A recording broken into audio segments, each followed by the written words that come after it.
Hello everybody, or I should say namaste, because what we were learning about this week was going to be Mount Everest.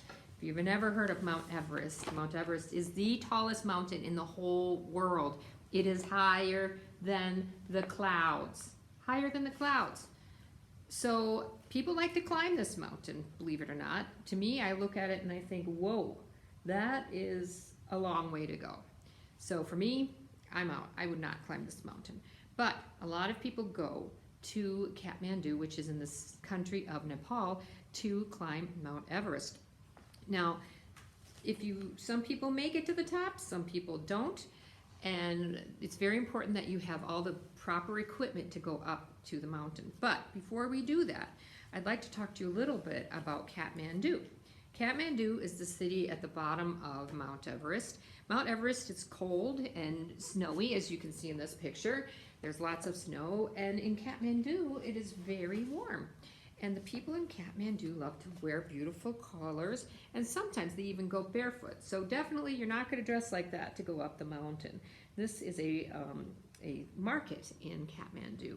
So when you go to Kathmandu, you can get all your equipment there. You can get your boots, and you have to put spikes on your boots that are called crampons, and you need a really warm snowsuit, really warm gloves, hat.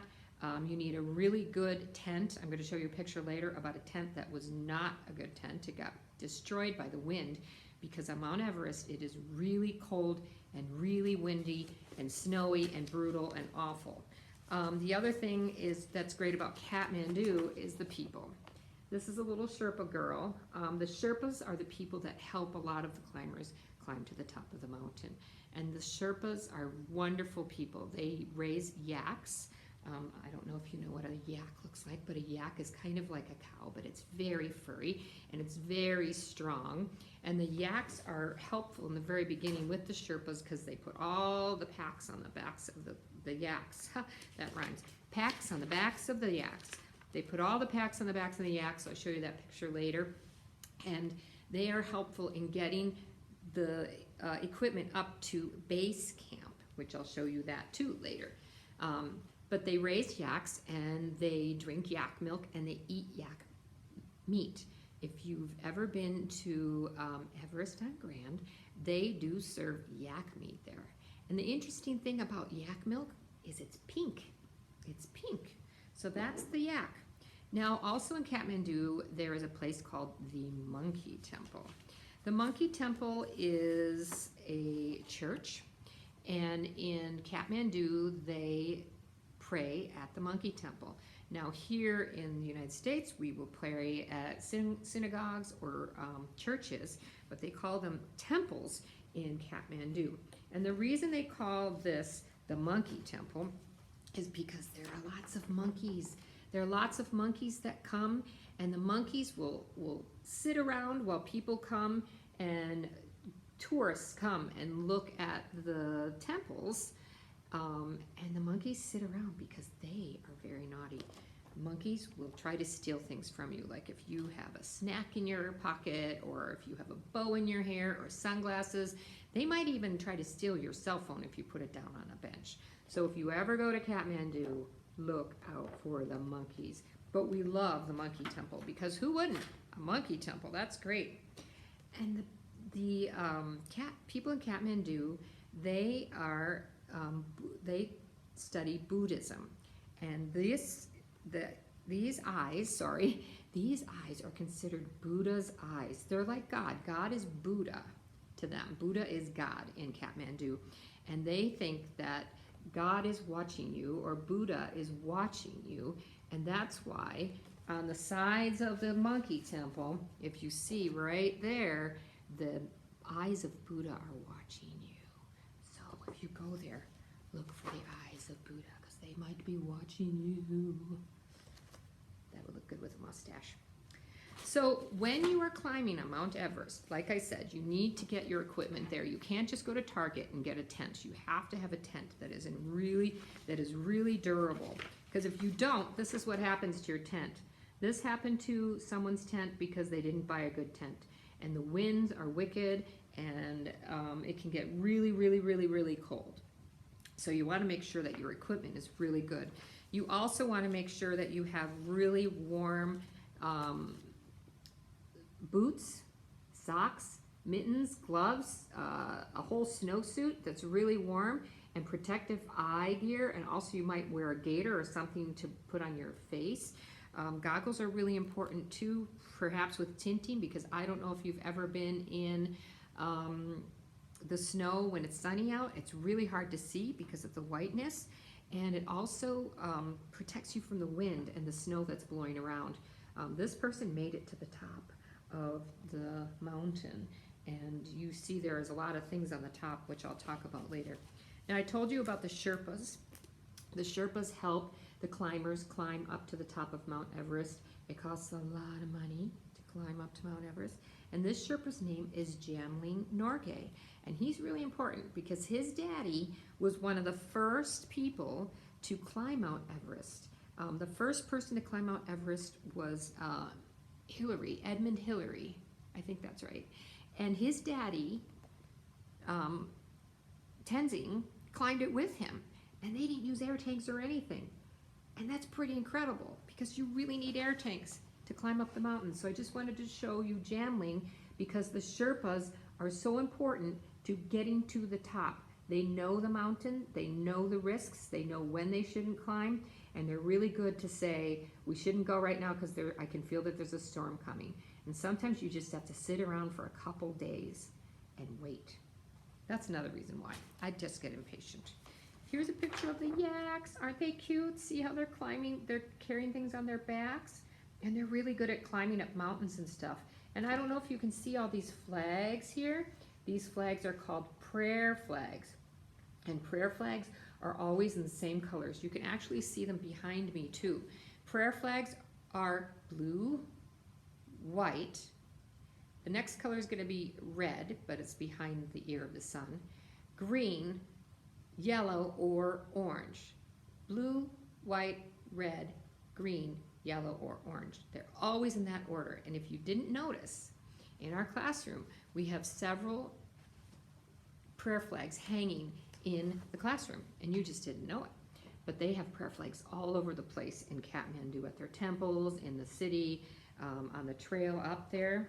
Now, I did tell you that you need all that good equipment. You need to have warm equipment. You need to have a good tent, but you also need to have air tanks because as you get higher up into the atmosphere, higher than the clouds on the mountain, you can't breathe very well because the air gets really, really thin. So when you start getting to a point where you're breathing like this, you want to get air tanks. You want to get air tanks on your back. And you want to start using air tanks because you don't want to start coughing. See how I started coughing? That's because I was breathing so deeply. So Kathmandu the air gets thinner as you go up to the top. And you want to make sure that you have air tanks. So you have to carry air tanks and you have to carry extra air tanks to fill that up. Excuse me. The other thing you need is ladders because there are these big cracks on the mountain. Interesting thing about Mount Everest is a growing mountain. It's really scientific, and I'll just tell you that underneath the core of our Earth, there are plates in the ground, and they shift. They shift like this, and when they shift, they push the Earth up, and that pushes the mountain up. And that also creates crevasses or cracks in the surface of Mount Everest. So sometimes you have to take a couple ladders and tie them together and walk over that crevasse. No, not me. Nope, I'll just watch the movie. This is base camp. The first place you stop at is base camp. And again, because you have to, this is a big word, acclimate to the atmosphere, you have to stop and camp every now and then. So your body and your lungs get used to the thinning air. Also, you have to stop and wait to make sure that the mountain is in good shape. You don't want to get caught in a blizzard. You don't want to get caught when it's wind shears. You've got to be really careful. It's really, really dangerous. So Mount Everest, Kathmandu, Namaste, and a couple things also that you will see at Kathmandu are things to pray with. They love to pray. This is called a prayer wheel, and they have lots of prayer wheels that are around the monkey temple. And inside this prayer wheel is a prayer. I'm not going to take it out because it's really old and it's got lots of Hindu words on it. That's the language they speak. And they feel that when they spin the prayer wheels, that they are sending their prayers up to heaven. That's why a lot of people will leave prayer flags up on the top of the mountain, because they feel like when they leave the prayer flags, they're sending prayers up to the mountain. The other thing they have are these prayer chimes. They're really pretty. So they'll pray and they'll go like this. That's pretty loud. That's how you stop.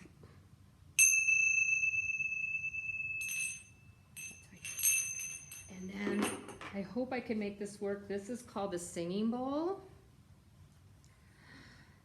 And they call it a singing bowl because when you hit it on the side and you run this stick around the rim, it sings. So wish me luck.